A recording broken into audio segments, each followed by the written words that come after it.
happening, YouTube? It's the Juggernaut, and today we'll be playing the new zombie map, Moon. And I'm really excited for it. And I've already previously recorded this, I think at 2:30 in the morning last night.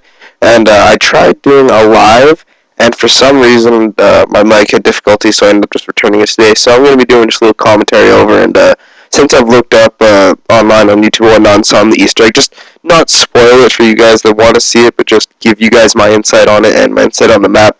And so if you guys haven't also included, this will be my first attempt at this map, and you guys will see that I fail just terribly. Like, it is absolutely unbelievable how bad I do. But, the first little part, I think Trek, like, I know this is Trek's Big Bang. If you guys don't know about the Easter egg achievement, then no pun intended, but, it was their big finale, because this is their last map, and then I don't know what they're doing. I'm assuming they're going to do Black Ops 2, because that is the most logical thing to do, coming off of the highest selling game ever made.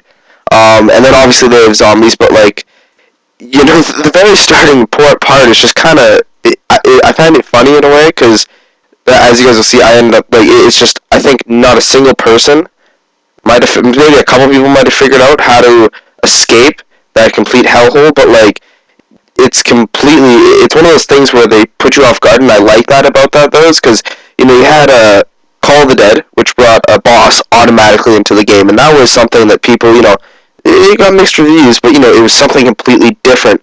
And then, you had just regular things throughout the other maps. I'm pretty sure you guys can comment below if I'm wrong, but, Shangri-La, I guess they had the monkeys, but, that was kind of later in around if you got, like, a drop or something from a zombie, and the Sanction, they didn't have anything off the start aside from the spinning, whatever you want to call it, spinning turbines, or I don't know.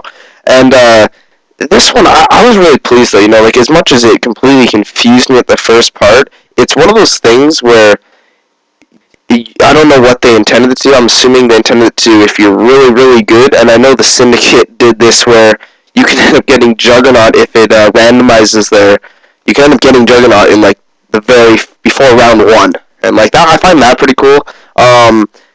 I was a little disappointed, though, because I was really happy, and I thought for a second that the Moon actually was going to be, like, later on in the map, I guess you could say. Like, and I know that seems really weird since the map is named Moon, so you would think, oh, you're on the Moon from map. But for a second when I first played that, I was like, oh, maybe, just maybe, you're in this area, and Hangar 18, which is what I also found out, and then, you somehow, I guess, walk over, and I didn't realize the teleport at the very start, and I thought, you start there and you make your way to the moon or something, or you blast off in a rocket ship. And, so I was overall, like, very first impressions, I was pleased, I was happy, I was like, oh my goodness, power's on, I got Pack-a-Punch right next to me, how good can this get, aside from the fact that dogs spawned before round 1. And then, when you actually get to that very starting point, and you hit the thing, and once again, you have nothing. You have to find the astronaut gear or whatever so you can actually breathe and live. And once again, it's another thing where I think that Trek definitely did a good job in making this one very memorable. There's a lot of maybe interactive. Is that the word to use? Interactive things to do. I think that's the word to use. And I ended up not being able to find it right away, but then you kind of clue and you're like, oh wait, the videos and whatnot, if you watch the trailers, you need astronaut gear, and you get that, and, it's overall pretty good. And another thing, their boss, compared to George Romero, like, the astronaut guy, and I don't know, like, why he has a whole bunch of different names. I think it's otherwise Treyarch employees, like, there's one, his name was, like, A, and then Livingston, so I don't know if that's, like, an initial and then that, or someone's gamer tag, because there's been some weird ones that are like, oh, that could be a gamer tag, or if they are people from Treyarch that worked on it. I don't know, either way, like I said, compared to George Romero, this guy is nothing. If he gets a hold of you, it's a little frustrating, because he takes away your perk, and I've only been able to get one, because I played solo, so he took away my quick revive, and it's like, that's frustrating, because you gotta go back, and I don't know, right, if when he grabs ahead of you and then headbutts you, like, halfway across the map, or whatever you are, and that's another thing I find cool about him, though, is that he actually teleports you, which in a way could help. But he takes your perk, and I don't know if he takes all of them. If he does, that would really suck. Um, Yet when you had George Romero, though, you shot him once, and he would go completely berserk and try to kill you unless you put him in water. And that, that's just like a huge time waster. This guy too, you shoot him like I think I found out, like, just me personally, I think it's in this video as well. You shoot him in like the crotch like a couple times, and he dies. And it's I don't know about the later ones. Obviously, probably harder, but like it's not like he's not that big of a deal. Really, he doesn't like do super damage. He just headbutts you. You never die from him unless you're like super low health already. And like I don't know. I guess they took that into account. They're just people, because people I know for a long time are like, oh, we need a boss and stuff like that. Hell dogs or hellhounds aren't enough and stuff like that. So, and then when they brought Call of the Dead, it was one of those things where it was like, oh, well, this guy is really just freaking annoying. Can we not have him, considering we can't kill him? Like, and if we do, he comes back. So, I personally like how they did it. The layer of the map, from what I was able to explore, I have another video I might post where I actually went and actually explored most of it. I just wanted to show you guys this first little part because I thought it was absolutely hilarious. It's a very good layout, and I came into this map thinking, oh, it's going to be just like Ascension. You're going to have your main spot, and I thought for a second I was right with the very, very start when you're not even in round one. I was like, okay, yeah, I kind of see it like Ascension, and then people are saying like, oh, it's Call of the Dead because it's super big. I'll be honest, like, I've played Call of the Dead 3 times at a friend's. I never bought the map pack. I've never bought like any Call of Duty map pack, like second map pack that's come out. Like, I haven't, not once, not World at War, Modern Warfare 2, Call of Duty 4, or this Black Ops. I haven't bought any single second one. I don't know, I don't think they're ever good, the second ones. Anyways, aside from that, and a lot of people are saying, it's Call of the Dead because it's really big and it's very open, and personally, I think it's like 5 times bigger than Call of the Dead, but I still find it to be somewhat like Ascension. Now, hear me out quickly on this.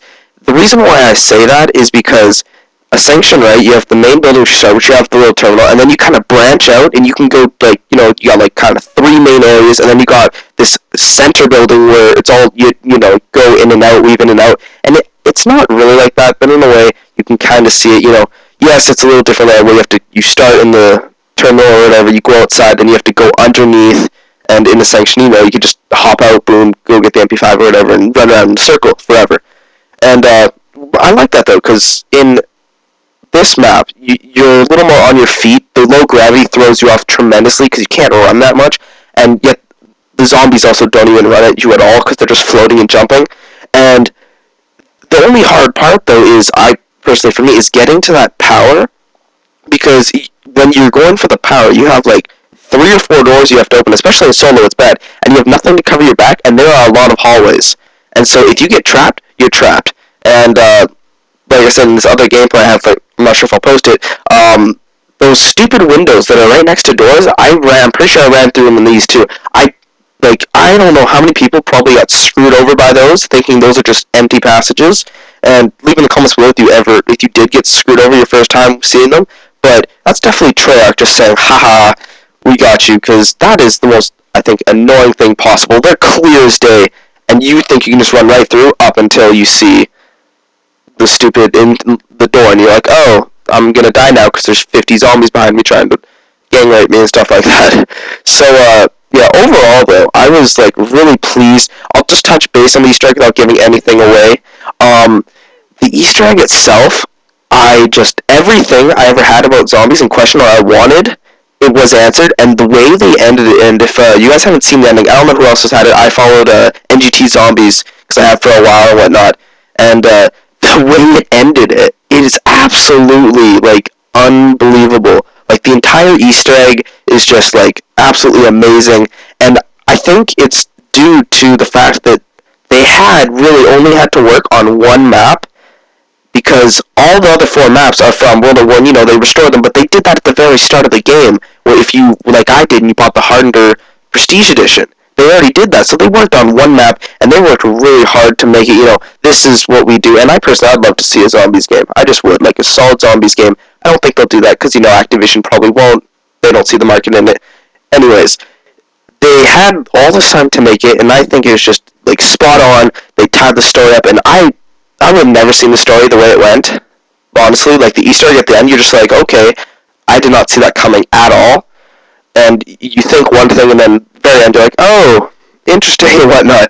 And I was completely thrilled when I watched it. There's no way in hell, like, me or my friends are gonna want to do it. Like, props to the guys that did it, the Easter egg, but like, it is this ridiculous. Like, and I just don't know how someone could possibly do that, or even think of that. Like, Treyarch gets huge props for that.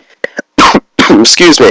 And like, the map itself blew me away, and I like how the map itself, and you're not gonna be able to see this at all, because like, I die. I actually pause it here at round 5, and I die like 20 seconds later. Actually, I started my second one, and the only reason why, because I didn't want to hit 15 minutes, and I thought it was gonna go over, and this thing's only gonna be about 12. So it kind of frustrated me, because I was like, oh, whatever. But like I said, it's in the second one, so I might post it. I might not. I'm not sure.